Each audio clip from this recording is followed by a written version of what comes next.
അസ്സലാമു അലൈക്കും. ഞാൻ ഖൈദ നൂറാനിയ ക്ലാസ്സിലെ ക്ലാസ് റൂം 15-ലെ വിദ്യാർത്ഥിനിയാണ്. വിദ്യാർത്ഥിനി എന്ന് പറയുമ്പോൾ നിങ്ങൾ വിചാരിക്കും ഒരു ചെറിയ കുട്ടിയാണ്. ഞാൻ 63 വയസ്സുള്ള ആളാണ്. ഒരുപക്ഷെ ഖൈദ നൂറാനിയ ക്ലാസ് ഏറ്റവും പ്രായം കൂടിയ ആൾ ഞാനായിരിക്കും. അൽഹംദുലില്ലാ. ഈ ക്ലാസ്സിൽ എന്നെ എത്തിച്ചത് ശബനയാണ്. ഞാൻ ആദ്യം മടിച്ചു അവൾ പറഞ്ഞപ്പോൾ ഞാൻ പറഞ്ഞു വേണ്ട, കാരണം എനിക്കൊന്നും അറിയില്ലാതെ ഞാൻ ഈ ക്ലാസ്സിൽ കയറിയിട്ട് എന്ത് ചെയ്യാൻ, എനിക്കൊന്നും അറിയില്ല. അപ്പോൾ അവൾ പറഞ്ഞത് ഒന്നും അറിയണ്ട, ഇത് കൂടി പഠിക്കാം, അക്ഷരങ്ങൾ കൃത്യമായിട്ട് മനസ്സിലാക്കി ഓതാനായിട്ട്. ഖുർആൻ പാരായണം ചെയ്യാൻ ഏറ്റവും നന്നായിട്ട് പാരായണം ചെയ്യുന്നതിൽ ഏറ്റവും നല്ലത്. അതിനൊക്കെയുള്ള ഒരു വഴി തുറക്കാനായിട്ട് കരുതിയാൽ മതി. കൂടണം, ഇതിൽ ചേരണം എന്ന് പറഞ്ഞനുസരിച്ചാണ് ഞാൻ ചേർന്നത്. ഞാൻ ശരിക്കും പേടിച്ച് ഇതെന്ത് ചെയ്യും എന്നൊക്കെ വിചാരിക്കാൻ. എനിക്ക് അത് എഴുതാനറിയില്ല, ഓതാനറിയില്ല, എന്തെങ്കിലുമൊക്കെ പഴയത് കാണാതെ പഠിച്ചത് മാത്രമേ എനിക്കറിയാമായിരുന്നുള്ളൂ. അൽഹംദുലില്ലാ. ഞാൻ ഇതിന് മുമ്പുള്ള കോഴ്സിൽ ചേർന്നായിരുന്നു. ഗ്രേഡ് 2 ആണ് കിട്ടിയുള്ളൂ. അവസാനത്തെ ഒരു മാസം എനിക്ക് ക്ലാസ്സിൽ പങ്കെടുക്കാൻ കഴിഞ്ഞില്ല.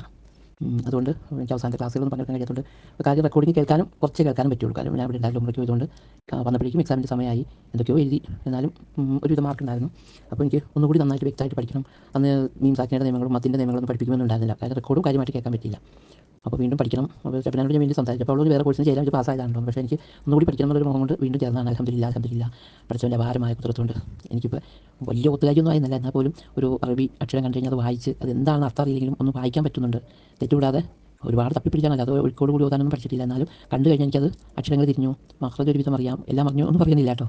പക്ഷേ അൽഹംദുലില്ലാ ഞാൻ ഇതിൻ്റെ വഴിയിലേക്ക് അടുത്തടുത്ത് വന്നു. എനിക്ക് ഭയങ്കര സന്തോഷമാണ്.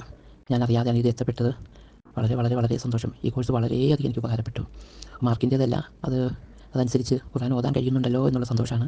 പിന്നെ ഒത്തിരി കൂട്ടുകാരെ കഴിഞ്ഞ ഗ്രൂപ്പിലൊക്കെ ആയിട്ട് ഈ അള്ളാഹുവിൻ്റെ വഴിയിൽ സഞ്ചരിക്കുന്നവരോടൊപ്പമുള്ള കൂട്ടായ്മ. അത് ആഴ്ചയിൽ 6 ദിവസം അവരോടൊപ്പം ഇരിക്കണോ, അവരോടൊപ്പം ക്ലാസ് അറ്റൻഡ് ചെയ്യണോ, പിറ്റേന്നത്തേക്കുള്ള ക്ലാസ്സിന് കാത്തിരിക്കണോ, അങ്ങനെ ഭയങ്കര സന്തോഷമുള്ളൊരു അള്ളാഹുവേ നൂർ ഖുർആൻ അക്കാദമി ഇനിയും ഉയരങ്ങളിലേക്ക് തന്നെ എത്തട്ടെ. ഇനിയും ഒന്നും അറിയാത്തവർക്കും അറിയുന്നവർക്കും അറിയാത്തവർക്കും വഴികാട്ടിയായി നിലനിൽക്കട്ടെ എന്ന് ആത്മാർത്ഥമായി തന്നെ ഞാൻ ദുആ ചെയ്യുന്നുണ്ട്. ഇതിലെ അധ്യാപികമാരും ഞങ്ങളുടെ മെയിൻ ക്ലാസ് തിയറി ക്ലാസ്സിലാണെങ്കിലും അല്ലാതെ ഈ പ്രാക്ടിക്കൽ ക്ലാസ്സിലാണെങ്കിലും നമുക്ക് എന്ത് വേണമെങ്കിലും ചോദിക്കാം. അവർ പറഞ്ഞു തരുമെന്നൊരു ധൈര്യമുണ്ട്. ശിക്ഷണ നടപടികളൊന്നും കൂടാതെ വളരെ സന്തോഷം. അവർ എപ്പോഴും ചോദിക്കും എന്തെങ്കിലും സംശയമുണ്ടോ. ഒരു സംശയം ചോദിക്കാൻ പോലും അറിയില്ലാത്ത ഒരു രീതിയിലാണ് ക്ലാസ്സിൽ അറ്റൻഡ് ചെയ്ത് തുടങ്ങിയത്. അൽഹംദുലില്ലാ വളരെ സന്തോഷം. നൂർ ഖുർആൻ അക്കാദമിയുടെ ഇനിയുള്ള എല്ലാ പ്രവർത്തനങ്ങളും ഇനിയും ഉയരത്തിലെത്തി എല്ലാവർക്കും ഉപകാരപ്രദമായ ഒരു സ്ഥാപനമായി വളരട്ടെ എന്ന് ആശംസിക്കുന്നു. സന്തോഷത്തോടെ ദുആ ചെയ്യുന്നു. എൻ്റെ കൂടെ പഠിക്കുന്നവർക്കും പഠിപ്പിക്കുന്നവർക്കെല്ലാം അള്ളാഹുവെ എല്ലാം ഹാജരാക്കി തന്നെ എന്ന ദുആയോട് കൂടി. എൻ്റെ പേര് നബീസ. ഞാൻ ക്ലാസ് 15-ലെ സ്റ്റുഡൻ്റാണ്.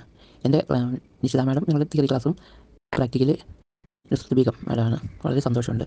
വളരെ സന്തോഷം.